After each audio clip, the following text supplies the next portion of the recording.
أعوذ بالله من الشيطان الرجيم.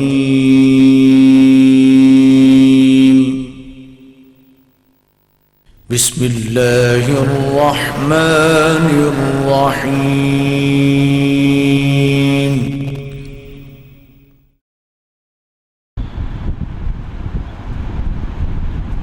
إن الحمد لله نحمده ونستعينه ونستغفره ونعوذ بالله من شرور أنفسنا ومن سيئات أعمالنا. من يهده الله فلا مضل له ومن يضلله فلا هادي له. وأشهد أن لا إله إلا الله وحده لا شريك له.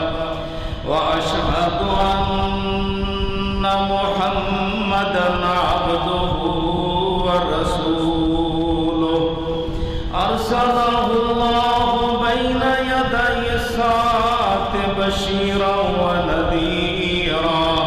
من يطع الله ورسوله فقد رشد واهتدى ومن يعص الله ورسوله فقد ضل وغوى.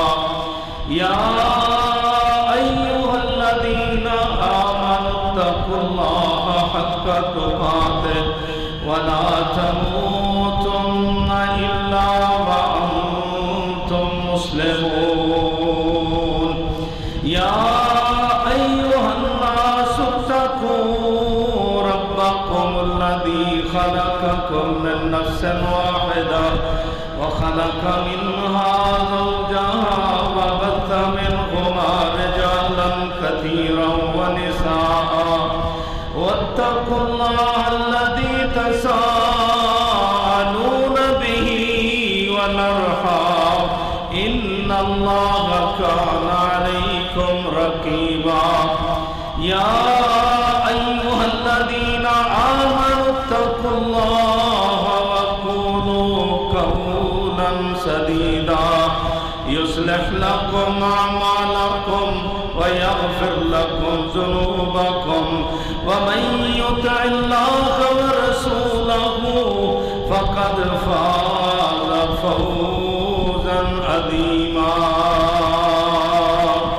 اللهم صل على محمد وعلى آل محمد كما صليت على إبراهيم وعلى آل إبراهيم إنك حميد مجيد. اللهم بارك على محمد وعلى آل محمد كما باركت على إبراهيم وعلى آل إبراهيم إنك حميد مجيد. أما بعد فيا أيها الناس إن خير الحديث كتاب الله وخير الهدي هدي محمد صلى الله عليه وآله وسلم. وشر الأمور محدثاتها وكل محدثة بدعة وكل بدعة ضلالة وكل ضلالة في النار. أعوذ بالله السميع العليم من الشيطان الرجيم. إنما يعمر مساجد الله من آمن بالله واليوم الآخر وأقام الصلاة وآتى الزكاة ولم يخش إلا الله فعسى أولئك أن يكونوا من المهتدين.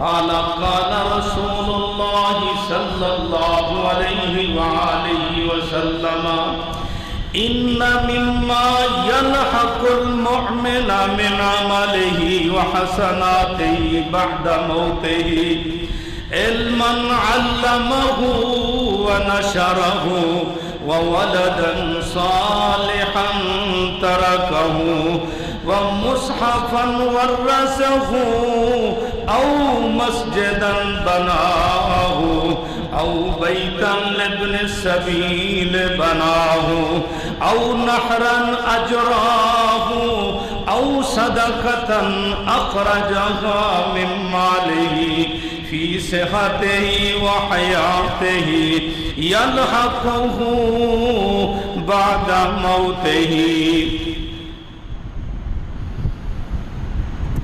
انما یعمر مساجد اللہ، صرف اور صرف اللہ کے گھروں کو آباد کرتے ہیں وہ لوگ من آمن باللہ والیوم الآخر، جو اللہ اور آخرت کے اوپر یقین رکھتے ہیں، وَأَقَامَ الصَّلَاةَ اور نماز کی ادائیگی کرتے ہیں، نماز قائم کرتے ہیں، وَآتَ الزَّكَاةَ اور فرضی زکوٰۃ ادا کرنے والے، وَلَمْ يَخْشَ إِلَّا اللَّهَ اور دین کے کام کرتے ہوئے اللہ کے علاوہ کسی سے نہیں ڈرتے، فَعَسَىٰ أُولَٰئِكَ أَن يَكُونُوا مِنَ الْمُهْتَدِينَ۔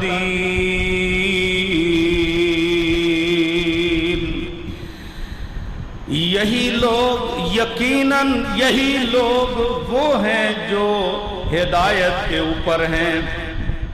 حضرت ابی ہریرہ رضی اللہ تعالی عنہ سے روایت ہے، وہ فرماتے ہیں نبی اکرم صلی اللہ علیہ وآلہ وسلم نے فرمایا ان مما يلحق المؤمن من عمله وحسناته بعد موته، مومن بندے کو فوت ہونے کے بعد، دنیا سے چلے جانے کے بعد جن نیکیوں کا اور اچھے اعمال کا بدلہ ملتا رہتا ہے، ان میں سے ایک یہ ہے کہ علماً علمہ ونشرہ، دنیا میں رہتے ہوئے جس نے علم کو سیکھا سکھایا، پڑھا پڑھایا اور اس کی نشر و اشاعت کی، اس کی ترویج کی، یہ انسان دنیا سے چلے بھی جائے گا تو اس کا علم اس کو فائدہ دیتا رہے گا۔ وَوَلَدًا صَالِحًا تَرَكَهُ اور دوسری چیز نیک اولاد جو اپنے پیچھے چھوڑ گیا ہے، جب تک وہ نیکی کرتی رہے گی ان کی نیکی میں اس کے والدین بھی شریک ہوں گے۔ تیسری بات وَمُصْحَفًا وَرَّثَهُ، یا کوئی قرآن پاک کی خدمت کر گیا ہے، قرآن پاک کو لکھ گیا ہے یا پڑھا گیا ہے یا قرآن پاک کے شاگرد چھوڑ گیا ہے، تو او مسجدن بنا ہو، یا پھر اللہ کا گھر بنا گیا ہے اپنی زمین کے اندر، یا زمین خرید کر اللہ کا گھر بنا گیا ہے، او بیتن لابن السبیل، یا کوئی رفاع عامہ کا کام کر گیا ہے، کوئی درسگاہ بنا گیا ہے، یا کوئی سرا بنا گیا ہے جہاں لوگ آرام کرتے ہیں یا جہاں لوگ علم پڑھتے پڑھاتے ہیں، او نہرن اجرا، یا پھر وہ اپنی حلال کمائی سے وہ آب پاشی کا نظام جاری کر گیا ہے، نہر کھدوا گیا ہے، کوئی دریا بنوا گیا ہے، کوئی ندی نالا بنوا گیا ہے، کوئی نہر بنا گیا ہے، او صدقتن اخرجہا من مالہ، یا پھر اپنے حلال مال سے اس نے صدقہ جاریہ کر دیا ہے، فرمایا فی صحت ہی و حیات ہی، اپنی زندگی میں اور اپنی صحت کے عالم میں اس نے صدقہ جاریہ کر دیا ہے۔ یلحقہ بعد موت ہی، اس کے فوت ہو جانے کے بعد ان ساری چیزوں کا ثواب اس کو ملتا رہے گا۔ وائز قوم کی وہ پختہ خیالی نہ رہی، وائز قوم کی وہ پختہ خیالی نہ رہی، برکے طبی نہ رہی، شعلہ مکالی نہ رہی، رہ گئی رسم ازاں روح بلالی نہ رہی، رہ گئی رسم ازاں روح بلالی نہ رہی، رہ گیا فلسفہ تلقین غزالی نہ رہی۔ مسجد مرثیہ خواہ ہے، مسجد مرثیہ خواہ ہے کہ وہ نمازی نہ رہے، یعنی وہ صاحب اوصاف حجازی نہ رہے۔ ہمہ قسم کی حمد و ثنا، تعریف، ستائش، کبریائی، بڑائی اور عظمت اللہ وحدہ لا شریک کے لیے۔ درود و سلام ہادی کائنات، امام الانبیاء، سید الاولین والآخرین، رحمت للعالمین، جناب محمد الرسول اللہ صلی اللہ علیہ وآلہ وسلم کی ذات اقدس پر مختصر اور مسنون حمد و ثناء کے بعد، ساری زمین کا مالک اللہ خالق کائنات ہے، یہ اللہ کی مخلوق ہے۔ اللہ نے آسمانوں کو بھی بنایا، زمینوں کو بھی بنایا، لیکن اس روئے زمین میں وہ جگہ جہاں اللہ کے گھر مسجدیں بنی ہوئی ہیں، یہ سب سے زیادہ محترم، سب سے زیادہ اللہ کو محبوب اور پیاری جگہ لگتی۔ ایک آدمی نبی پاک صلی اللہ علیہ وسلم کی خدمت میں حاضر ہوا اور اس نے آ کر پوچھا کہ نبی صلی اللہ علیہ وآلہ وسلم، ایو بقاع الارض خیر، زمین کے ٹکڑوں میں سے، زمین کے حصوں میں سے، زمین کے خطوں میں سے کون سا ٹکڑا، کون سا بقعہ، کون سا حصہ اللہ رب العزت کو زیادہ محبوب ہے؟ تو نبی رحمت علیہ السلام نے فرمایا کہ اس بات کا مجھے علم نہیں، جبریل امین آئیں گے، میں ان سے دریافت کر کے پوچھ کر پھر تجھے بتاؤں گا۔ چنانچہ جبریل امین علیہ السلام تشریف لائے، آپ صلی اللہ علیہ وسلم نے یہ سوال جبریل امین سے کیا۔ جبریل، ساری زمین اللہ کی ہے، اور اللہ کی زمین میں سے کون سا حصہ، کون سا ٹکڑا، کون سا خطہ اللہ کو زیادہ محبوب اور پیارا ہے؟ تو جبریل امین علیہ السلام کہتے ہیں اللہ کے رسول، اس بات کا تو مجھے بھی علم نہیں، میں اللہ رب العزت سے پوچھ کر پھر آپ کو بتاؤں گا۔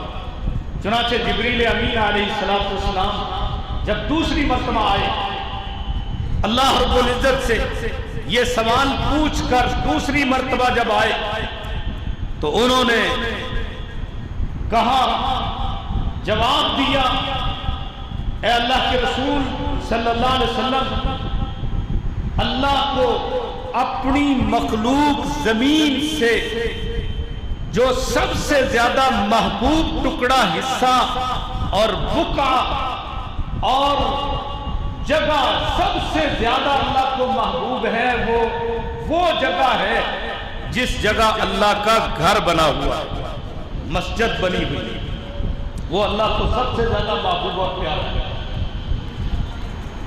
فرمایا کہ احب البلاد الی اللہ مساجدها، سب سے زیادہ محبوب جگہ اللہ رب العزت کو وہ لگتی ہیں جن میں اللہ کے گھر مسجدیں بنی ہوئی ہیں. وَأَبْغَضُ الْبِلَادِ إِلَى اللَّهِ أَسْوَاقُهَا، اور سب سے مبغوض، سب سے بری جگہ وہ ہیں، وہ ٹکڑے ہیں زمین میں جہاں بازار سجے ہوئے، جہاں بازار بنے ہوئے. اللہ اکبر. مسجدیں یہ اللہ کے گھر ہیں. ان المساجد للہ، جتنی مسجدیں ہیں، کوئی 5 مرلے پر مشتمل ہے، کوئی 10 مرلے پر مشتمل ہے، کوئی 20 مرلے پر مشتمل ہے، کوئی 2 کنال پر مشتمل ہے، کوئی 1 ایکڑ پر مشتمل ہے. یہ جو جگہیں ہیں یہ اللہ رب العزت کی محبوب ترین جگہ ہے. اور یہ دیکھیے کہ اللہ رب العزت نے سب سے پہلے جب زمین میں کوئی چیز نہیں تھی تو اللہ پاک نے سب سے پہلے کیا بنوایا ہے؟ اللہ نے اپنا گھر بنوایا. ان اول بیت وضع للناس للذی ببکۃ مبارکا وہدی للعالمین. ان اول بیت، سب سے پہلے، اول بیت، سب سے پہلے تعمیرات میں سے جس کی بنیاد اللہ نے خود رکھی ہے وہ کیا ہے؟ اللہ کا گھر، بیت اللہ، جس کی نسبت اللہ کی طرف ہے، اللہ کا گھر. اور اس گھر کی شرف اور عظمت اور عزت اور رفعت اور بلندی اور مقام کے لیے بس اتنی بات ہی کافی ہے کہ بیت اللہ وہ اللہ کا گھر ہے. پڑھے لکھے حضرات بیٹھے جانتے ہیں کہ مضاف الیہ جو ہوتا ہے، مضاف جو ہوتا ہے وہ مضاف الیہ کی قوت میں ہوتا ہے. مضاف جو ہوتا ہے وہ مضاف الیہ کی قوت میں ہوتا ہے. منصوب جو ہے وہ منصوب الیہ کی قوت میں ہوتا ہے.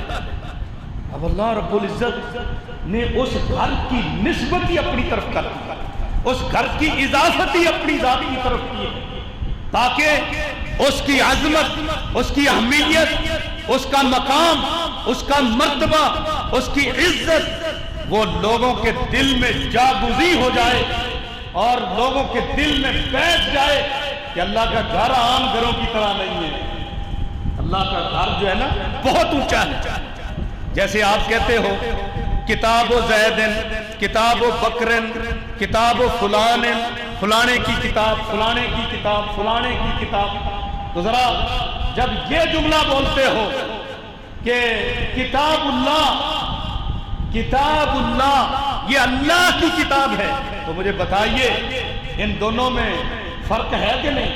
زمین و آسمان کا فرق ہے. اللہ اکبر. خالق کی کتاب، اللہ کی کتاب، قرآن مجید، ساری دنیا کی کتابیں اکٹھی کر لی جائیں اللہ کی کتاب کے ایک کلمے کے برابر بھی، یعنی اتنی حیثیت ہے اللہ کی کتاب کی. تو اسی طرح بیت اللہ، اللہ کا گھر، سب سے پہلے اللہ نے دنیا میں جو تعمیر کروایا ہے وہ اپنا گھر تعمیر کروایا. ان اول بیت وضع للناس للذی ببکۃ مبارکا وہدی للعالمین. فیہ آیات بینات مقام ابراہیم من دخلہ کان آمنا وللہ علی الناس حج البیت من استطاع الیہ سبیلا ومن کفر فإن اللہ غنی عن العالمین. اللہ پاک نے اس میں بڑی بڑی نشانیاں رکھی ہوئی ہیں. اللہ اکبر. ان المساجد للہ، وہ اللہ کا گھر پہلے ہے، اور پھر اس کے بعد مشرق سے لے کر مغرب تک، شمال سے لے کر جنوب تک جتنے بھی اللہ کے گھر ہیں، چھوٹے ہیں یا بڑے ہیں، وہ سارے کے سارے اس بیت اللہ کی فروعات ہیں، اس اللہ کے گھر کے جو ہے نا بیٹیاں ہیں، اس اللہ کے گھر کے ساتھ ان کی نسبت ہے۔ اللہ اکبر۔ اسی لیے یہ جو ہے نا مسجد جو ہے اس کو فرمایا ان المساجد للہ، جتنی مسجدیں ساری کی ساری کس کے لیے ہیں؟ اللہ کے لیے ہیں۔ ساری مسجدیں اللہ کے لیے ہیں، چھوٹی یا بڑی، قطع نظر اس سے وہ کس مرتبہ فکر کی ہے تو اللہ کا گھر، جس نے بھی بنایا ہے اس نے اللہ کا گھر سمجھ کے بنایا ہے۔ اور اگر کوئی سمجھتا ہے کہ میری پرسنالٹی، میرا مقام، میری شہرت، میری، اس کا تو کوئی فائدہ نہیں۔ اگر کسی نے بنایا ہے اللہ کے لیے، اللہ کا گھر بنایا ہے، تو اس کا تقاضا یہ ہے فَلَا تَدْعُوا مَعَ اللَّهِ أَحَدًا، اس اللہ کے گھر میں کسی اور کو پکارا نہ جائے۔ یہ قرآن کی تعلیم، ساری مسجدیں اللہ کی۔ اب مسجدوں کو، ان گھروں کی حیثیت کیا ہے دنیا میں، ان گھروں کی فضیلت کیا ہے، اہمیت کیا ہے؟ الجامع الصحیح للسنن والمسانید کی ایک حدیث ہے، قیامت کا دن ہوگا، رب العزت کی طرف سے منادی ہوگی۔ سیدنا حضرت انس بن مالک رضی اللہ تعالیٰ عنہ کی روایت ہے، اور اسی طرح حضرت ابو سعید خدری رضی اللہ تعالیٰ عنہ کی حدیث ہے کہ قیامت کا دن ہوگا، ان اللہ لا ینادی یوم القیامت، قیامت کا دن ہوگا، اللہ قیامت والے دن منادی کریں گے۔ منادی کا مطلب کیا؟ اعلان کریں گے۔ اللہ علی رؤوس الناس، علی رؤوس الناس، جب ساری دنیا کائنات کے لوگ ایک میدان میں، جس کو محشر کا میدان کہتے ہیں، وہاں اکٹھے ہوں گے، تو اللہ کی طرف سے منادی ہوگی، اللہ اعلان کریں گے، اللہ منادی کریں گے۔ کیا منادی ہوگی؟ فرمایا اللہ کہیں گے این جیرانی، این جیرانی، میرے پڑوسی کدھر ہے؟ میرے پڑوسی کہاں ہیں؟ اللہ اکبر۔ یہ اعلان سنتے، یہ منادی سنتے، رب العالمین کی طرف سے یہ ندا سنتے ہی سارے لوگ ایک مرتبہ حیران ہو جائیں گے، بھئی اللہ کا پڑوسی کون ہو سکتا؟ اللہ تو بہت اونچا، بہت بلند، اللہ کا پڑوسی کون ہو سکتا ہے؟ لیکن اس وقت تو کوئی بولنے کی سخت نہیں رکھتا ہوگا، کوئی بولنے کی سخت نہیں رکھتا ہوگا۔ بالآخر فرشتوں کے سردار سیدنا حضرت جبریل امین علیہ السلام وہ اللہ رب العزت سے کہیں گے یا رب، اے میرے رب، یا رب، اے میرے پروردگار، وَهَلْ يَنبَغِي لِأَحَدٍ أَن يُجَاوِرَكَ، بھلا کسی کے یہ لائق ہے کہ وہ تیرا پڑوس اختیار کرے؟ وَأَنْتَ رَبُّ الْعَالَمِينَ، آپ تو رب العالمین ہیں، آپ تو رب العالمین، بھلا کسی کا یہ بس کی بات ہے؟ کسی کے یہ اختیار میں ہے؟ کسی کے لیے شایان شان ہے کہ وہ تیرا پڑوس اختیار کرے؟ اللہ اکبر۔ اور ایک روایت میں آتا ہے فَتَقُولُ الْمَلَائِكَةُ رَبَّنَا وَمَن يَنبَغِي أَن يُجَاوِرَكَ، فرشتے کہیں گے اللہ تو ہمارا رب ہے، تو ہمارا خالق ہے، تو ہمارا مالک ہے، اللہ تو ہمارا نگران ہے، ہمارا محافظ ہے، تو نے ہمیں پیدا کیا ہے، تو بھلا هل ينبغي من ينبغي أن يجاورك، کسی انسان کے بس کی بات ہے کہ وہ تیرا پڑوس اختیار کرے؟ یہ کیسے ہو سکتا ہے؟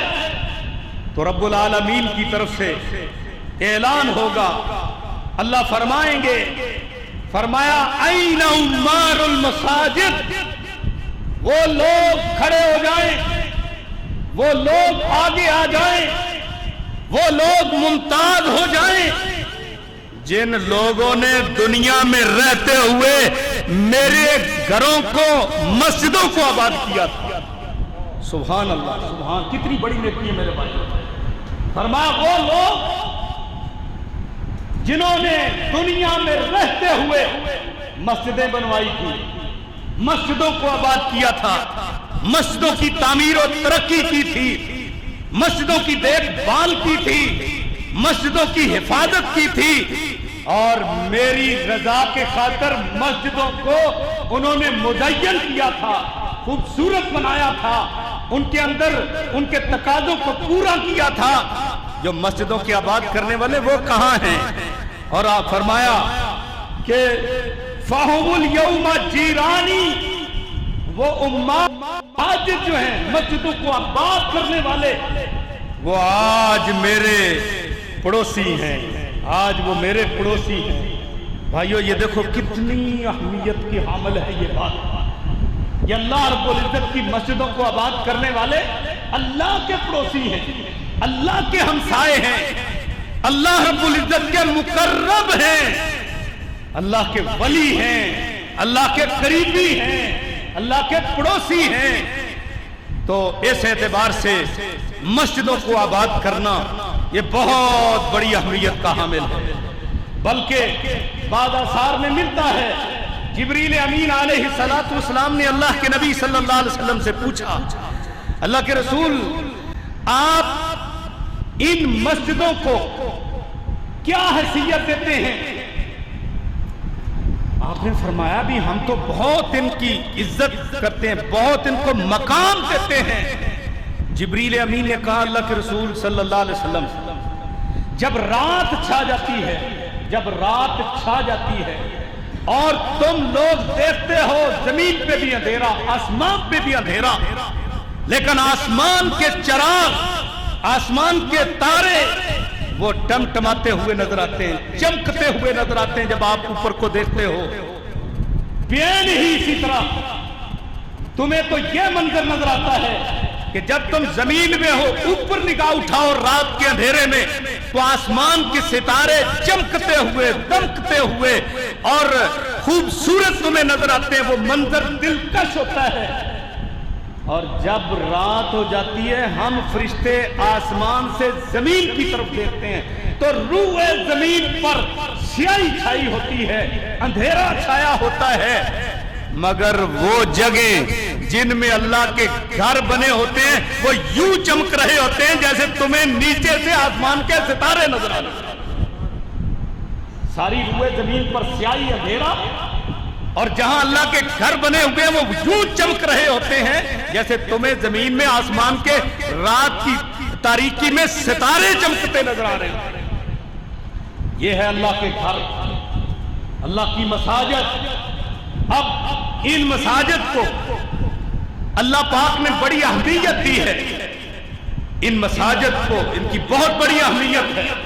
آپ حدیث پڑھ کر دیکھیں، مساجد کا بیان پڑھ کر دیکھیں۔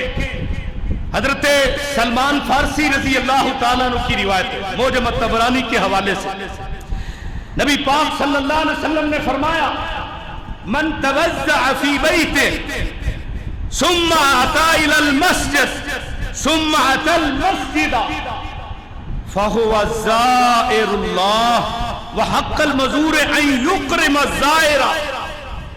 سبحان اللہ، سبحان اللہ۔ اس بات کو آپ سمجھیں، اس بات کو آپ اپنے دل میں بٹھائیں، آپ کو مسجدوں کا ادب و احترام آئے گا۔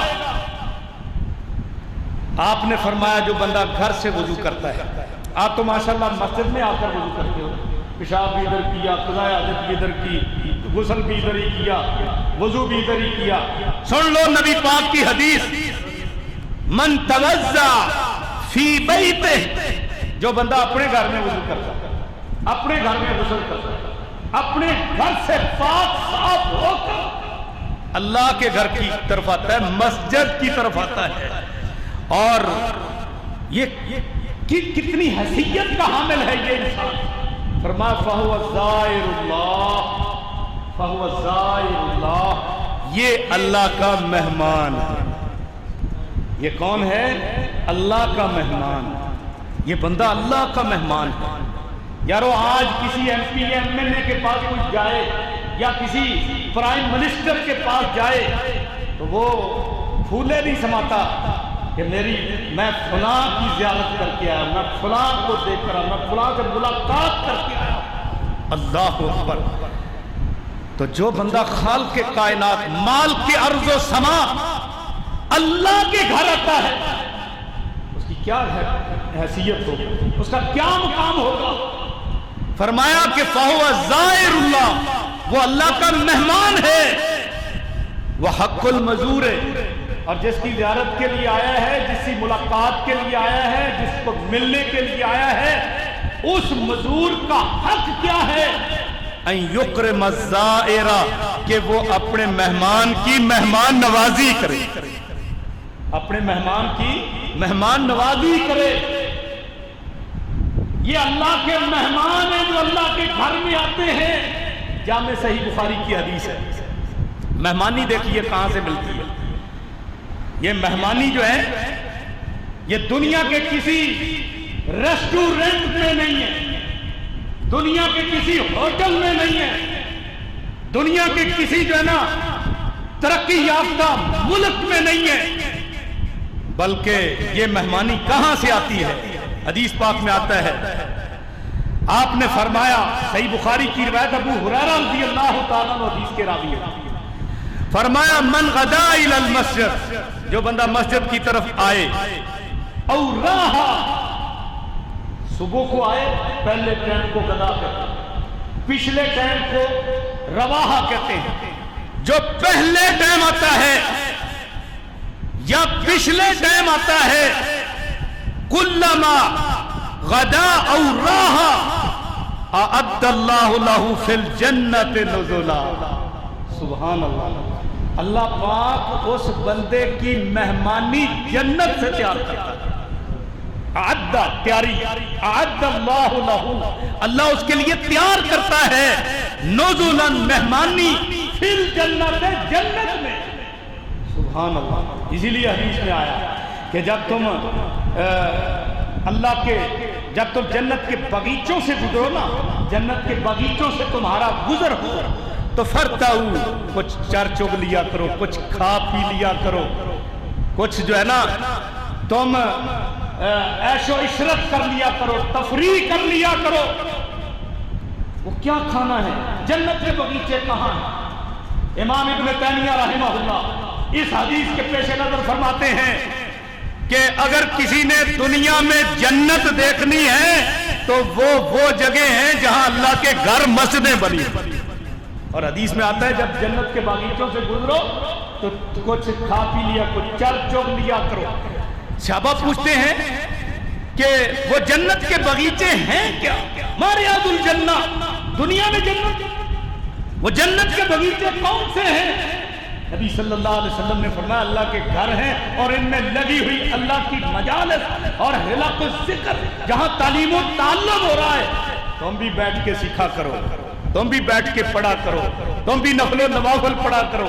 یہی چلنا چکنا ہے۔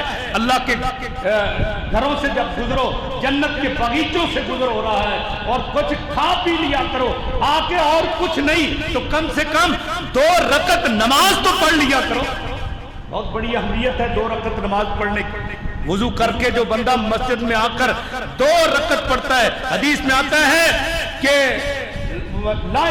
جو حدث بہ نفسہ، وہ خارجی خیالات نہیں لاتا، تو اللہ پاک اتنا خوش ہوتے ہیں اس بندے پر، اتنا خوش ہوتے ہیں، فرمایا غفر لہ ما تقدم من ذنبہ، اس کی زندگی بھر کے گناہوں کے اوپر اللہ قلم پھیر دیتے ہیں۔ یہ جنت کے باغیچے ہیں میرے بھائی، مسجدیں جنت کے باغیچے۔ فرمایا کہ اعد اللہ لہ فی الجنت نزلا کلما غدا او راہا، جب بھی بندہ ہوتا جاتا ہے نا مسجد میں، اور پچھلے ٹائم آئے، پہلے ٹائم آئے، جب بھی مسجد میں آئے، اللہ پاک کا یہ مہمان ہے، اور اللہ نے اس کی مہمانی جنت میں تیار کر رکھی ہے۔ اللہ ان کی مہمانی جنت سے لاتا ہے۔ اتنی اعلیٰ جگہ ہیں میرے بھائیوں، اللہ کی مساجد اتنی خوبصورت جگہ ہیں، بلکہ ایک حدیث میں آتا ہے کہ جو بندہ ان گھروں کی طرف آ جا رہا ہے، فرمایا کل من تطہر فی بیتہ، جو بندہ اپنے گھر میں پاکیزگی حاصل کرے، جو شرعی پاکیزگی ہے، غسل ہے تو غسل کرے، وضو ہے اس کے اوپر تو وضو کرے، جو بندہ طہارت حاصل کر کے ثم مضى الى بیت من بیوت اللہ، پھر اللہ کے گھروں میں سے کسی گھر کی طرف چلتا ہے، بھلے وہ کھولے جمل کی جامع مسجد ہی ہو، وہ اللہ کے گھر کی طرف آتا ہے لِيَقْضِيَ فَرِيضَةً مِّن فَرَائِضِ اللَّهِ، وہ اللہ کے فرائض میں سے کوئی فریضہ انجام دیتا ہے۔ جمعہ فرض ہے، وہ فرض ادا کرنے کے لیے آیا ہوا ہے۔ فرمایا کانت خطوات ہی، اس کے جتنے بھی قدم ہوں گے، جتنے قدم چل کر وہ اللہ کے گھر کی طرف آیا ہے، تو فرمایا ہر قدم کے بدلے اللہ ایک گناہ مٹائے گا، محا خطیئتہ، ایک گناہ اللہ مٹائے گا، اور والاخرى، دوسرے قدم کے بدلے ترفع لہ درجہ، اس کے لیے جو ہے نا اس کا درجہ اونچا کر دیا جائے گا، گناہ بھی معاف ہو گئے، درجات بھی بلند ہو گئے۔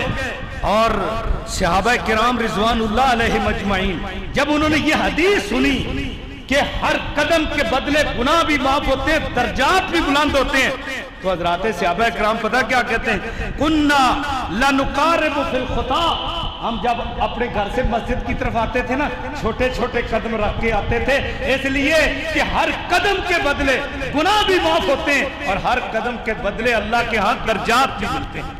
تو ہم چھوٹے چھوٹے قدم رکھتے تھے، جتنے قدم زیادہ ہو جائیں گے اتنے گناہ زیادہ معاف ہوں گے، اور جتنے قدم زیادہ ہوں گے اللہ اتنے درجات میں بلندی عطا کرے گا۔ اللہ اکبر۔ یہی وہ اللہ کے گھر ہیں، یہی وہ مساجد ہیں جن کے بارے میں نبی پاک صلی اللہ علیہ وسلم کا حکم ہے، فرمایا بشر المشائین فی الظلم الی المساجد بالنور التام یوم القیامہ۔ بڑی خوبصورت بات آپ نے ارشاد فرمائی، ایمان افروز جملہ آپ نے فرمایا بشر المشائین، جو اپنے گھروں سے پیدل چل کے اللہ کے گھروں کی طرف آتے ہیں ان کو بشارتیں دے دو، ان کو خوشخبریاں سنا دو۔ کس بات کی خوشخبری؟ فرمایا بالنور التام یوم القیامہ، قیامت کا دن ہوگا اللہ ان کو مکمل ہی روشنی دے دے، کیونکہ قیامت والے دن روشنی ملنی ہے اپنے اعمال کے بقدر، کسی کی پہاڑوں جیسی روشنی، کسی کی جو ہے نا تھوڑی روشنی، کسی کی اس سے تھوڑی، اور کئی ایسے ہوں گے جن کے پاؤں کے انگوٹھے میں جو ہے نا وہ روشنی ملے گی، اور کسی کی روشنی اس سے بھی کم ہوگی، کبھی روشن ہوگا تھوڑی سی روشنی ہوگی چل پڑیں گے، پھر اندھیرا ہو جائے گا کھڑے ہو جائیں گے، پھر روشنی ہوگی چل پڑیں گے۔ اللہ اکبر۔ اور جو لوگ اللہ کے گھروں کی طرف پیدل چل کر آنے والے اندھیروں کے اندر پھر ظلم میں، اندھیروں میں، یعنی فجر اور عشاء، فجر اور عشاء پڑھنے والے گھروں میں، فرمایا ان کو مکمل قیامت والے دن روشنی کی بشارت سنا دو، ان کے لیے پوری روشنی ہوگی قیامت والے دن۔ یہ وہ خوش نصیب لوگ ہیں جو اللہ کے گھروں کی طرف آتے ہیں۔ بنو سلمہ کے لوگ وہ قباء میں رہتے تھے، قباء جانتے ہیں کئی لوگ جو حج اور عمرے پر گئے ہیں، وہاں سے کوئی تقریباً 3 میل 3.5 میل دور یہ بستی ہے قباء، اس کی بہت بڑی فضیلت ہے، مسجد قباء کی بہت بڑی فضیلت ہے۔ اس کے بارے میں بھی آتا ہے کہ جو بندہ اپنے گھر سے وضو کر کے مسجد قباء میں جا کے 2 نفل پڑھتا ہے، فرض نہیں، جو 2 نفل پڑھتا ہے، اللہ پاک کو وہ اتنا محبوب بندہ نظر آتا ہے کہ فرمایا کہ جس طرح اس نے مکمل عمرہ کر لیا، اللہ اتنا ثواب دیتا ہے۔ اس مسجد میں رہنے والے، اس مسجد کے اندر نمازیں پڑھنے والے، جب نماز کا ٹائم ہوتا تھا تو ان کی دلی خواہش ہوتی تھی اللہ کے نبی صلی اللہ علیہ وسلم کے پیچھے جا کے نمازیں پڑھیں۔ وہ آتے تھے 3 میل سے دور سے آتے تھے، 3 میل 4.5 کلومیٹر 5 کلومیٹر کا سفر۔ ہم تو جو ہے نا 1 فرلانگ سے نہیں آ سکتے، ہم تو 1 میل سے نہیں آ سکتے، 1 میل تو بڑی دور کی بات، 2 ایکڑ دور اگر مسجد سے گھر ہو تو کہتے ہیں ادھر ہی پڑھ لے۔ ہماری صورتحال یہ ہے ایمان کی۔ صحابہ کرام رضوان اللہ علیہم اجمعین اتنی دور دور سے آتے تھے۔ حدیث میں آتا ہے کہ اقصا مدینہ سے لوگ نماز پڑھنے آتے تھے، اور اقصا مدینہ کی جو تفسیر مفسرین و محدثین نے لکھی ہے 3 میل سے لے کر 7 میل تک وہاں سے لوگ جو ہے نماز پڑھنے کے لیے مسجد نبوی میں آتے تھے۔ اللہ اکبر، آپ ان کی ریاضت دیکھ لو، ان کی عبادت دیکھ لو۔ ایک نماز پڑھ کے گئے ہیں، پھر دوسری نماز کے لیے، پھر پڑھ کر گئے تیسری۔ اللہ اکبر، اتنی دور سے آ کر وہ نماز پڑھتے تھے۔ تو بنو سلمہ انہوں نے کہا کہ چلو ہم ہر نماز کے لیے ہمیں آنا پڑتا ہے، کیوں نہ ہو کہ ہم ادھر سے اپنا گھر چھوڑ کر مسجد نبوی کے قریب گھر بنا لیتے ہیں، تو ادھر سے آسانی سے نماز پڑھنے کے لیے آ جایا کریں گے۔ نبی صلی اللہ علیہ وسلم کو ان کے اس پروگرام کا پتہ چلا تو آپ صلی اللہ علیہ وسلم نے فرمایا، بنی سلمہ دیارکم تکتب آثارکم، دیارکم تکتب آثارکم۔ بنو سلمہ تم بڑے خوش نصیب لوگ ہو، بڑے خوش نصیب لوگ ہو۔ آپ نے فرمایا ہم تو اپنے گھروں سے اٹھتے ہیں اور قریب مسجد ہے اس میں چلے جاتے ہیں، تم بڑے خوش نصیب لوگ ہو۔ کیسے؟ کہا کہ جتنے قدم تم چل کے قباء سے یہاں آتے ہو مدینے میں نماز پڑھنے کے لیے، تمہیں ہر قدم کا جو نا بدلہ ملتا ہے، اور یہ تمہارے قدم اللہ کے ہاں نیکی کی طرف اٹھتے ہوئے لکھے جاتے ہیں۔ یہ اتنے قدم تمہارے نیکی کی طرف اٹھتے ہوئے لکھے جاتے ہیں۔ اور فرمایا دیارکم، اپنے گھروں کو لازم پکڑو، الزموا دیارکم، اپنے گھروں کو لازم پکڑو، ادھر سے ہی آیا کرو۔ تکتب آثارکم، تمہارے قدموں کے نشانات کا، تمہیں جتنے تم جو ہے نا قدم اٹھا کے آؤ گے، اللہ گناہ بھی معاف کرتے ہیں، اللہ نیکیاں بھی لکھتے ہیں، اللہ درجات بھی بلند کرتے ہیں۔ اللہ اکبر۔ میرے بھائیوں، ان مسجدوں میں اللہ کے شعار ادا ہوتے ہیں، شعار۔ آپ کس لیے آئے بیٹھے ہو؟ کس لیے دکانیں بند کر کے آئے بیٹھے ہو؟ کھیتی باڑی کو جو نا ٹھپ کر کے کس لیے آئے بیٹھے ہو؟ بیوی بچوں کو چھوڑ کر یہاں کس لیے آئے ہو؟ اللہ کا شعار جمعہ ادا کرنے کے لیے، اللہ کا شعار جمعہ ادا کرنے کے لیے۔ اور حدیث پاک میں آتا ہے جو صحیح غسل کرتا ہے، غسل کرتا ہے، کرواتا ہے، خوشبو لگا کر، کپڑے پہن کر جمعہ ادا کرنے کے لیے آتا ہے، اس اور پھر آ کر امام کے قریب ہو کر بیٹھتا ہے، خطبہ سنتا ہے، نماز سے فراغت تک، اللہ اکبر، جو بندہ یہ انجام دیتا ہے اس بندے کو کتنا ثواب ملتا ہے۔ حدیث پاک میں آتا ہے ایک ایک قدم کے بدلے اس کو سارا دن روزہ رکھنے کا ثواب اور ساری رات قیام کا ثواب ملتا ہے۔ کتنا عرصہ، جیسے اس نے 1 سال کا قیام کیا ہے ہر قدم کے بدلے، 1 سال کے راتوں کا قیام اور 1 سال کے روزوں کا ثواب اس کے حق میں لکھا جاتا ہے۔ یہ کوئی معمولی چیز ہے؟ یہ کوئی جو ہے نا چھوٹی چیز ہے؟ یہ کوئی ادنا چیز ہے؟ ہم اس کو اہمیت ہی نہیں دیتے، اور جمعہ ہی ہیں جی، جمعہ ہی پڑھ ہی لیں، جب پیشاب میں بیٹھیں گے چلے جائیں گے، بس پڑھ ہی لیں، نہ بھی پڑھیں گے تو کوئی بات نہیں، ادھر ہی پڑھ لیں۔ نہیں میرے بھائیوں، یہ ان جگہوں پر اللہ کا شعار جمعہ ادا ہوتا ہے۔ اللہ کے جو شعار ہیں ان کی ادائیگی ان اللہ کے گھروں میں ہوتی ہے۔ نماز بہت بڑا شعار ہے، وہ ان گھروں میں ادا ہوتا ہے، اور ادا کرنے والے کون ہیں؟ اللہ کے مسجدوں کو آباد کرنے والے، جو یہ شعار ادا کرتے ہیں ان کے دل میں اللہ اور آخرت پہ یقین ہے۔ اسی لیے اللہ رب العزت نے فرمایا انما یأمر مساجد اللہ من آمن باللہ والیوم الآخر واقام الصلاة وآت الزکاة ولم یخش الا اللہ فعسى اولئک ان یکونوا من المہتدین۔ مسجدوں کو آباد کرنے والوں کی 4 خوبیاں اللہ نے ذکر کی ہیں. اللہ نے اپنے گھروں کو آباد کرنے والے لوگوں کی 4 خوبیاں ذکر کی. یہ بھی مسجدوں کی آبادی ہے کہ ان کی در و دیوار بلند کی جائے, ان کھڑکیاں دروازوں کا بندوبست کیا جائے, ان کے پنکھے اور لائٹن کا بندوبست کیا جائے, ان کے قلین اور فرش کا بندوبست کیا جائے, ان کے رنگ روغن کا بندوبست کیا جائے, اور یہاں آنے والے لوگوں کے لیے مہمانی کا بندوبست کیا. یہ ساری چیزیں یہ تعمیر مسجد میں ہی ہے. مسجد کا بل ادا کرتا ہے, مسجد کی صفائی کرتا ہے, مسجد کی دیکھ بھال کرتا ہے, مسجد کی طوالت کرتا ہے, مسجد کی نگرانی کرتا ہے. یہ کوئی چھوٹا کام نہیں ہے, بہت اونچا کام ہے میرے بھائیوں. اگر سمجھا جائے تو بہت اونچا کام ہے.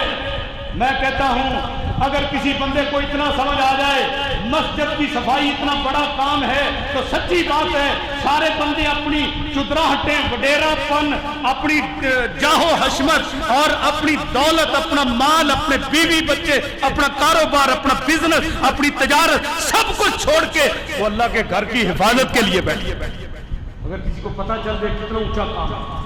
آپ جانتے ہیں نا وہ بڑھیا جو مسجد میں رہتی تھی, اس بیچاری وہ تو دور سے آئی تھی, اس کا تو یہاں کوئی خاندان نہیں تھا, کوئی قبیلہ نہیں تھا, کوئی اس کے جو ہے نا واقفیت نہیں تھی. اس نے ایک مسجد نبوی کے کونے میں کٹیا بنائی ہوئی تھی, مسجد میں رہتی تھی. کام کیا تھا؟ تقوم المسجد, وہ اٹھتی جھاڑو دیتی مسجد میں جھاڑو دے دیتی, صفائی کر دیتی. کچھ بھی کام نہیں تھا اس کا اور اللہ کے گھر کی خدمت اور صفائی. ہم تو توہین سمجھتے ہیں نا, اوہو میں تو اتنا بڑا ذمہ دار ہوں, میرے ہاتھ میں جھاڑو ہو, مسجد کی صفائی کی, میرے ہاتھ میں برتن ہو, مسجد کی صفائی کی, میرے ہاتھ میں جو ہے نا وہ کوئی ٹشو ہو, کوئی کپڑا ہو کہ میں مسجدوں کی الماریاں اور مسجدوں کے دروازے صاف کروں گا. یہ ہم تو توہین سمجھتے ہیں نا, لیکن یہ بہت بڑا کام ہے میرے بھائیو, بہت بڑا کام.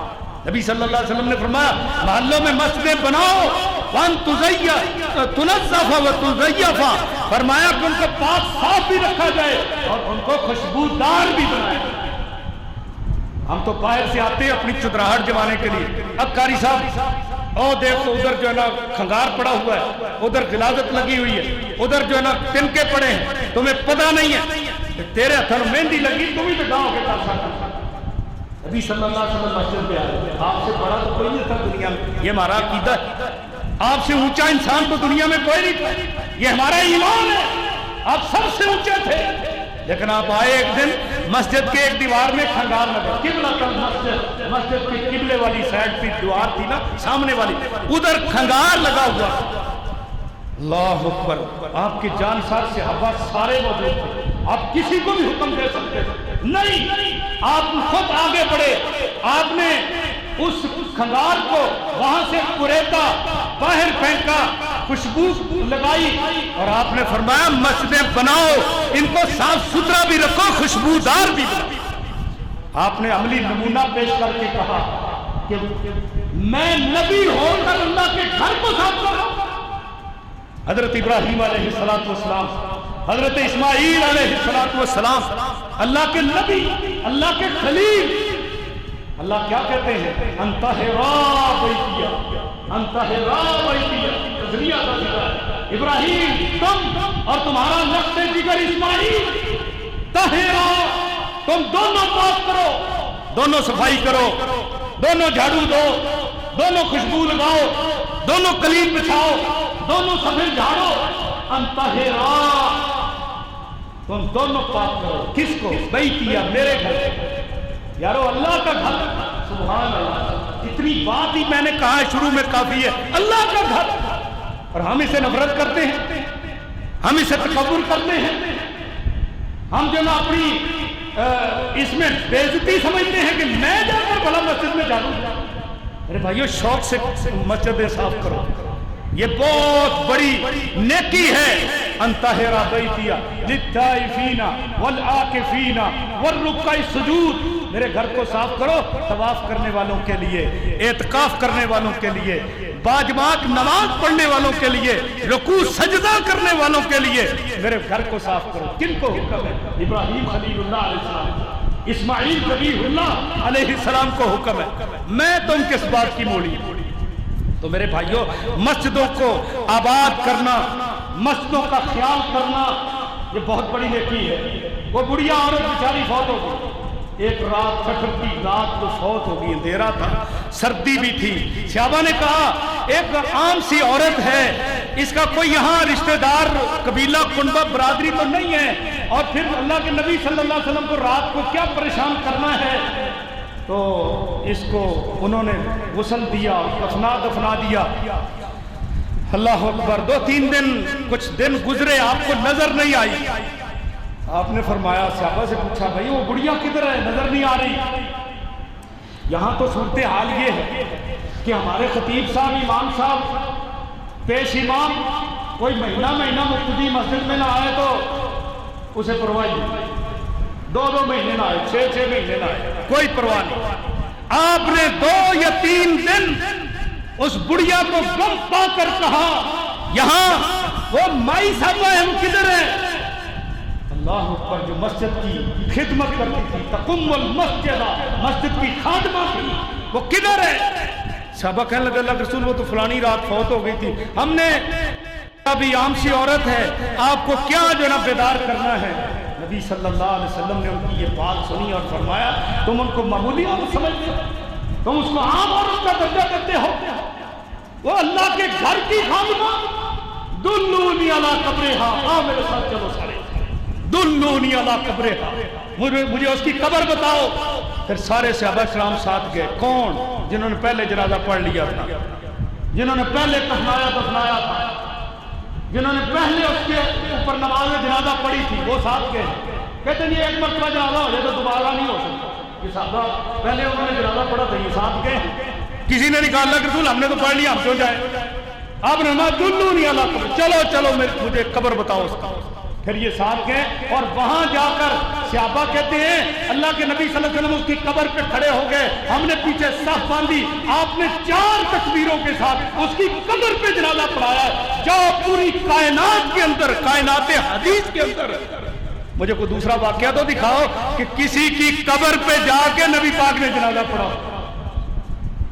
کس کی قبر پہ جا کے پڑھا ہے؟ جو مسجد کی خادمہ تھی، جو اتنے اونچے مقام والی عورت تھی۔ تو مسجد کی خدمت یہ بھی ہے کہ در و دیوار بنانا اور اس کی تعمیر، ترقی کے لیے اقدام کرنا، یہ بھی تعمیر ہے، یہ بھی آبادی ہے۔ اور ایک آبادی جو اللہ نے ذکر کی وہ کیا ہے؟ فرمایا کلمہ حسر بول کر، اللہ نے فرمایا کلمہ حسر بول کر، اس بات کو ذرا دل کے دریچے کھول کے سنیے، انما یامر مساجد اللہ، مسجدوں کو آباد کرنے والے صرف وہ لوگ، صرف انما کلمہ حسر ہے، جس طرح کہا جاتا ہے نا انما الہکم الہ واحد، صرف تمہارا معبود ایک ہی ہے، اسی طرح کہا انما یامر مساجد اللہ، اللہ کی مسجدوں کو آباد کرنے والے صرف وہ لوگ ہیں۔ کون؟ جن کی پہلی خوبی یہ ہے کہ من آمن باللہ والیوم الاخر، جو اللہ اور آخرت پہ ایمان رکھنے والے ہیں۔ عقیدہ، عمل سے پہلے عقیدہ یہ ضروری ہے، عمل سے پہلے عقیدہ ضروری ہے۔ کئی لوگ جو ہے نا وہ بڑی بڑی مساجد بنا لیتے ہیں، بڑے بڑے منار بنا لیتے ہیں، اس میں نقش و نگار بھی کر لیتے ہیں، تو ان کا عقیدہ ٹھیک نہیں ہوتا، ان کا عقیدہ درست نہیں ہوتا۔ کام تو بڑا اونچا کیا انہوں نے، اور بھائی کام تو اونچا ہے لیکن عقیدہ ٹھیک نہیں ہے۔ جیسے حضرت عباس ابھی تک مسلمان نہیں ہوئے تھے، بدر کے قیدیوں میں آئے، ادھر سے نبی پاک صلی اللہ علیہ وسلم کے صحابی حضرت علی المرتضیٰ جو حضرت عباس کے بھتیجے تھے، یہ چچا اور بھتیجا ایک جگہ پر جمع ہو گئے۔ چچا کہتا ہے ہم تمہاری نسبت اونچے ہیں اور مقرب اللہ ہیں، ہمارا کام بڑا اونچا ہے۔ کیا کام ہے؟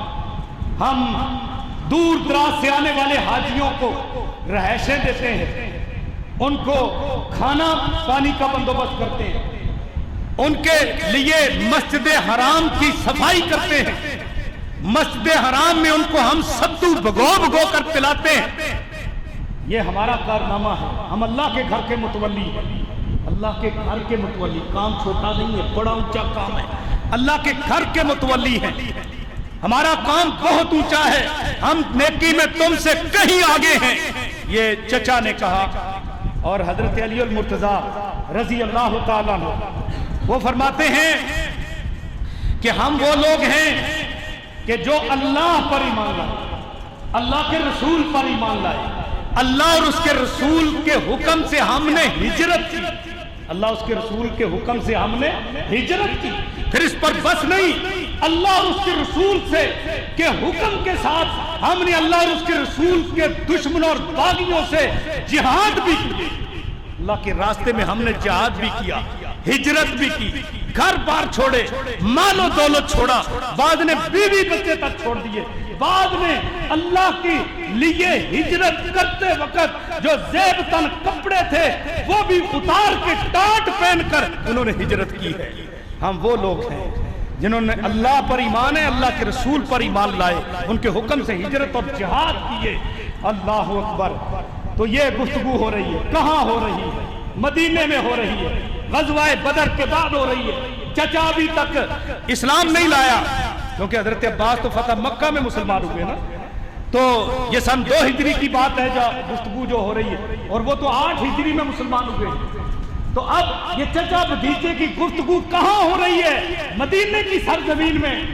چچا ابھی تک مسلمان نہیں ہے, حالت شرک پر ہے, اسی لیے تو بدر کے قیدیوں میں آئے. اللہ اکبر. مختصر یہ اللہ رب العزت نے آسمان سے فیصلہ کیا. اللہ نے آسمان سے فیصلہ کیا. قرآن پاک پڑھیے, سورہ توبہ اٹھائیے. اللہ کیا فرماتے ہیں؟ فرمایا اجعلتم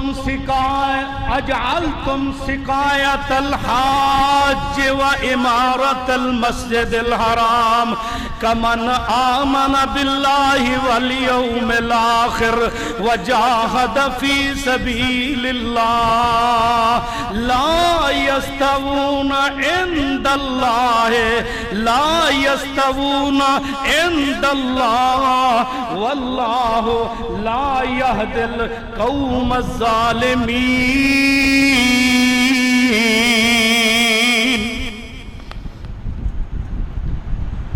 اے میرے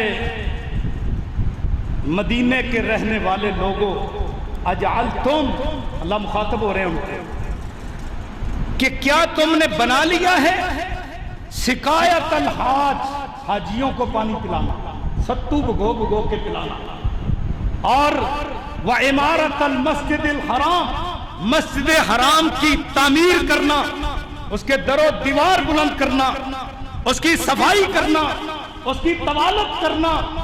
کیا تم نے اس کام کو بنا لیا ہے کمن آمن باللہ والیوم الاخر وجاہد فی سبیل اللہ, اس شخص کی نیکی کے ساتھ ملا رہے ہو جو اللہ پر ایمان لایا ہے, آخرت پر ایمان لایا ہے, وجاہد فی سبیل اللہ, اور اللہ کے راستے میں اس نے جہاد کیا ہے. فرمایا لا یستوون عند اللہ, دونوں اللہ کے نزدیک برابر نہیں ہیں. کہاں سے فیصلہ ہے؟ آسمان سے. وہ کوئی کام چھوٹا کرتے تھے, بہت بڑا کام تھا. حاجیوں کو پانی پلانا, اللہ کے مہمانوں کی خدمت کرنا, ہاں جی, اللہ کے وفد اللہ جو ہے, اللہ کے مہمان, ان کی خدمت کرنا, یہ معمولی کام نہیں ہے. پھر اللہ کے گھر کی طوالت, اللہ کے گھر کی صفائی, تعمیر و ترقی کرنا, یہ کوئی چھوٹا کام نہیں ہے. لیکن عقیدہ ٹھیک نہیں تھا, عقیدہ درست نہیں تھا. تو فرمایا لا یستوون عند اللہ, یہ دونوں اللہ کے برابر, اللہ کے ہاں برابر نہیں ہیں. واللہ لا یہدی القوم الظالمین, اللہ ظالم قوم کی کبھی رہنمائی نہیں فرمایا کرتے. پھر فرمایا الذین آمنوا وحاجروا وجاہدوا فی سبیل اللہ باموالہم وانفسہم اعظم درجۃ عند اللہ وَأُولَئِكَ هُمُ الْفَائِزُونَ.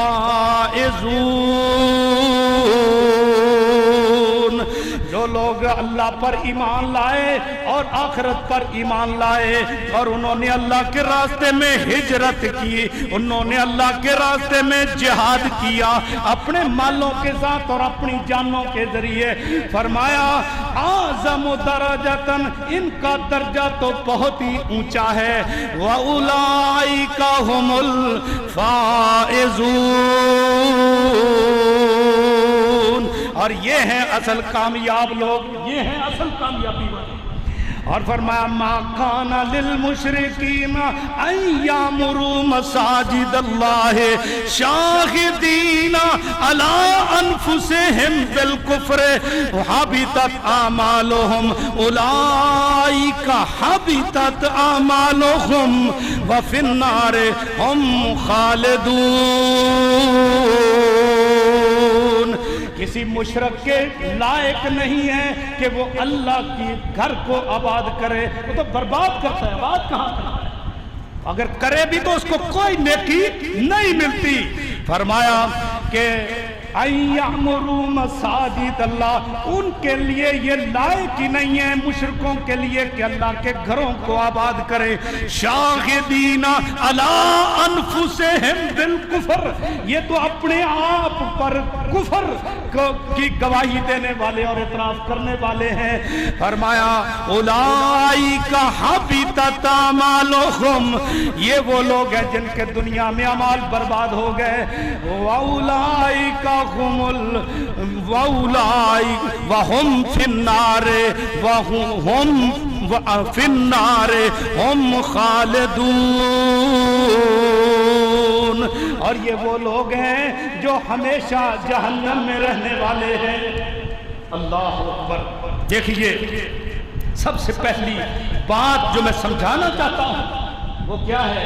انما یامر مساجد اللہ من آمن باللہ والیوم الآخر، جو اللہ آخرت پر ایمان رکھتا ہے وہ اللہ کے گھروں کو آباد کرتا ہے، اللہ کے گھروں کی دیکھ بھال کرتا ہے، اللہ کے گھروں کی تعمیر کرتا ہے، اللہ کے گھروں کو پر رونق بناتا ہے، ان کو ویران نہیں کرتا، ان کو ویران نہیں کرتا۔ جس کا اللہ اور آخرت پہ یقین ہو، جس کا اللہ اور آخرت پہ یقین ہو، اس کے پاس بہانے بہت زیادہ ہوتے ہیں، اس کے پاس بہانے بہت زیادہ ہوتے ہیں،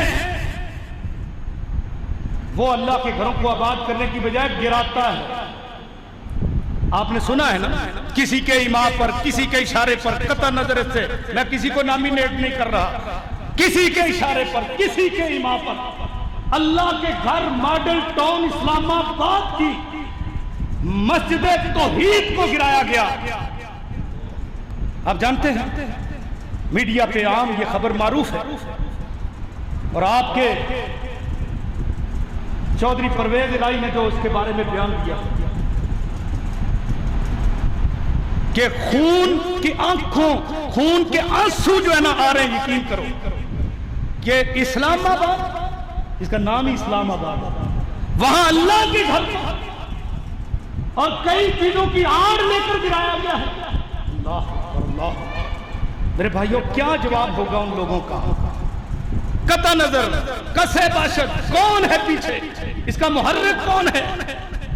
لیکن یہ یاد رکھ لو، یہ یاد رکھ لو کہ من یعظم شعائر اللہ فإنها من تقوی القلوب، کہ جو اللہ کے شعار کی عظمت جانتا ہے جو اس کے دل کا تقوی، تو جو اللہ کے شعار کو گرانا چاہتا ہے، منہدم کرنا چاہتا ہے، اس کے دل میں تقوی نہیں ہے، اللہ کا ڈر نہیں ہے، اللہ کا خوف نہیں ہے۔ ابرا آیا تھا نا، یمنی بادشاہ ابرا، ہاتھیوں پر، اور اس نے وہ وادی محصر کے اندر اپنے اونٹ، اپنی جو ہاتھی تھے بٹھائے ہوئے تھے، اور پتہ کیا کہتا ہے؟ سردار عبد المطلب کو بلایا، کہا سردار جی تم مکہ خالی کر لو۔ کیوں خالی کریں؟ وہ کہنے لگا کہ میں اللہ کے گھر کو گرانے آیا ہوں، منہدم کرنے آیا ہوں، اس کی اینٹ سے اینٹ بجانے آیا ہوں۔ سردار عبد المطلب، اس کی بہادری بڑی تھی، بڑی بہادری، عرب کے ہاں یہ اصول ہے، جس کی بہادری معروف ہوتی نا تو کوئی دوسری چوتھی چھٹی پشت میں بھی وہ اپنے آپ کو اس کی طرف منسوب کرتا تھا اس کی بہادری کی وجہ سے۔ اور آپ کو پتہ ہے غزوہ احد میں نبی صلی اللہ علیہ وسلم نے فرمایا تھا لوگوں سن لو انا ابن عبد المطلب، آپ نے فرمایا سن لو انا النبی لا کذب انا ابن عبد المطلب، میں ایسا نبی ہوں جو جھوٹا نہیں ہوں، میں سردار عبد المطلب کا بیٹا۔ حالانکہ آپ عبداللہ کے بیٹے تھے، تو آپ نے اپنے دادا کی طرف نسبت کر کے ان کی بہادری یاد دلائی کہ مجھے بزدل نہ سمجھنا، میں سردار عبد المطلب کا بیٹا ہوں۔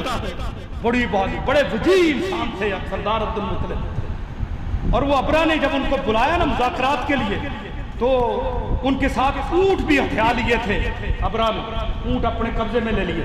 سردار عبد المطلب آئے اور انہوں نے جب بات کی تو انہوں نے کہا بھائی میرے اونٹ تو دے دو مجھے، میرے اونٹ تو مجھے دے دو، اور وہ اللہ کا گھر ہے، اللہ جانے اور تو جانے۔ وہ کہنے لگا ابرا کہ میں نے تو سنا تھا سردار عبد المطلب بڑے بہادر آدمی ہیں، بڑے دلیر آدمی ہیں، بڑے شجاع آدمی ہیں، وہ تو جو ہے نا ہمارے لیے رکاوٹ کا باعث بنے۔ انہوں نے بات کیسی کی کمزور سی کہ میرے اونٹ مجھے دے دو، تم جانو اور اللہ جانے، تم جانو اور گھر والا جانے۔ تو اتنی کمزور بات کی ہے۔ اللہ اکبر۔ جب اس نے اپنے ہاتھیوں کو اٹھایا بیت اللہ کے اوپر چڑھائی کے لیے، پھر آپ جانتے ہیں اللہ نے کسی ٹینکوں سے نہیں، کسی توپوں سے نہیں، کسی ٹیکنالوجی سے نہیں، کسی انسانوں سے نہیں، کسی حیوانوں سے بھی نہیں، بلکہ حیوانوں میں سے بھی ایک چھوٹی سی مخلوق ابابیل، چھوٹے چھوٹے پرندے، اب پان پیتیاں دیکھیے ابابیل اسی قسم کے چھوٹے چھوٹے پرندے، اور وہ کتنا پتھر اٹھا لیں گے؟ کوئی من کا پتھر اٹھا لیں گے 20 کلو کا، 5 کلو کا، سوال ہی پیدا نہیں ہوتا۔ کتنی کنکری اس کے منہ میں آ سکتی ہے؟ بالکل چھوٹی سی کنکری۔ مجھے حضرت حافظ صاحب نے بتایا کہ وہاں ایک کنکری ملی ہے، کیونکہ وہ کنکریاں نشان زدہ تھی، ان کو کافروں کے نشان اوپر جو نا ان کے نشان نام لکھے ہوئے تھے، نشان زدہ کنکریاں تھیں، قاسف معقول جن کے ساتھ ان کا جو نا ان کو تہس نہس کیا اللہ رب العزت نے۔ تو وہ ایک کنکری ملی ہے اور وہ کہتے ہیں اس کی پتہ نہیں کتنے کروڑ روپیہ قیمت لگ گئی، کتنے ڈالر، کتنے کروڑ ڈالر اس کی قیمت لگ گئی ہے، اور جس کو ملی ہے وہ نہیں دے رہا۔ بہرحال ایک تاریخی واقعہ ہے۔ تو وہ ابابیل جو ہیں وہ آئے جھنڈ در جھنڈ، الم تر کیف فعل ربک باصحاب الفیل۔ اللہ اکبر۔ پوری سورۃ فیل اللہ نے نازل فرمائی۔ بسم اللہ الرحمن الرحیم، الم تر کیف فعل ربک باصحاب الفیل، الم یجعل کیدہم فی تضلیل، الم یجعل کیدہم فی تضلیل، وارسل علیہم طیرا ابابیل ترمیہم بحجارۃ من سجیل فجعلہم کعصف مأکول۔ اللہ نے پھر کیسے حفاظت کی؟ چھوٹے چھوٹے پرندے بھیج کر نا ان کی ساری پلاننگ، سارے منصوبے، سارے حربے اور سارے ان کے جتنے بھی ہتھ گنڈے وہ استعمال کر کے لائے تھے، اللہ نے تذلیل ان کو خاک میں ملا کر ان کو ذلیل اور رسوا کر، ہاتھیوں کے اوپر لگتے تھے وہ کنکر آ کر، ترمیہم بحجارۃ من سجیل، وہ ابابیل ان کے اوپر ترمیہم پھینکتے تھے بحجارۃ پتھر من سجیل، کنکریاں کنکریاں پھینکتے تھے۔ پھر بنا کیسے دیا؟ فجعلہم کعصف مأکول۔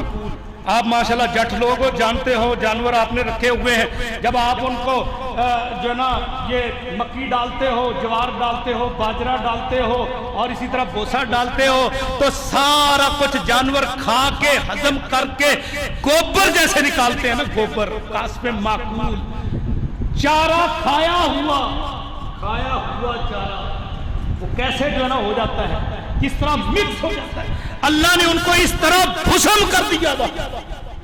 کعصف مأکول، عصف کہتے ہیں چارے کو، معقول کا معنی کھایا ہوا، اس طرح اللہ پاک نے ابابیلوں سے کام لیا ہے۔ تو جو اللہ کے گھروں کو گرانے والے ہیں اللہ کا خوف کریں، اللہ کا ڈر اپنے دل میں لائیں، کہیں یہ اللہ کے عذاب کو دعوت تو نہیں دے رہے۔ اس لیے میرے بھائیوں، یہ مسجد اللہ کا شعار ہے، ان کی تعظیم مسلمان کا ایمان ہے، ان کی آبادی، تعمیر و ترقی یہ مسلمان کا ایمان ہے۔ تو اس کو اگر کوئی ہاتھ ڈالتا ہے، اس کو کوئی گرانے کی کوشش کرتا ہے، اس کو کوئی منہدم کرنے کی کوشش کرتا ہے، اس کو کوئی زیر کرنے کی کوشش کرتا ہے، تو اللہ پھر اپنی مخلوق انسانوں سے نہیں، ہم کیا چیز ہے، ہم کیا کر سکتے ہیں، ہم کیا چیز ہے؟ ہم تو ویسے ہی الحمدللہ بڑے امن پسند لوگ، ہم تو ویسے ہی الحمدللہ لوگوں کو نیکی کی طرف لگانے والے لوگ، ہم ملک کے امن عامہ کے محافظ ہیں انشاءاللہ۔ ہم کچھ نہیں کر سکتے، اللہ رب العزت تو دیکھ رہا ہے، اور اللہ نے اگر اپنے بیت اللہ کی حفاظت ابرا کے ہاتھیوں سے کر لی تو کیا بعید ہے کہ اللہ اپنے گھروں کی حفاظت نہ کر سکتا۔ اور یہ ہمارے لیے بہت بڑا چیلنج ہے اس وقت مسلمانوں کے لیے کہ اسلام آباد میں مندر تو تعمیر ہو، مندر تو تعمیر ہو، اب اسلامی گرانٹ کے ساتھ، اور مسجدیں ان کو منہدم کر دیا جائے، مسمار کر دیا جائے، کئی ایسی چیزوں کی جو خود ساختہ ہیں آڑ لے کر۔ اس لیے ایک مومن کے ایمان کا تقاضا یہ ہے کہ وہ اسلامی شعار کی حفاظت کرے۔ وہ میں ہوں، آپ ہوں، ہمارا کوئی سربراہ ہو، ہمارا کوئی حکمران ہو، اگر وہ اس کے اندر ایمانی جذبہ ہے، ایمانی نمک باقی ہے، وہ اللہ کے شعار کی حفاظت کرے، پھر انشاءاللہ اللہ بھی ہماری حفاظت کرے گا۔ میری اللہ سے دعا ہے اللہ ہم سب کو ان شعار کی تعظیم اور حفاظت کرنے کی توفیق عطا فرمائے۔ سبحان ربک رب العزت عما یصفون وسلام علی المرسلین والحمد للہ۔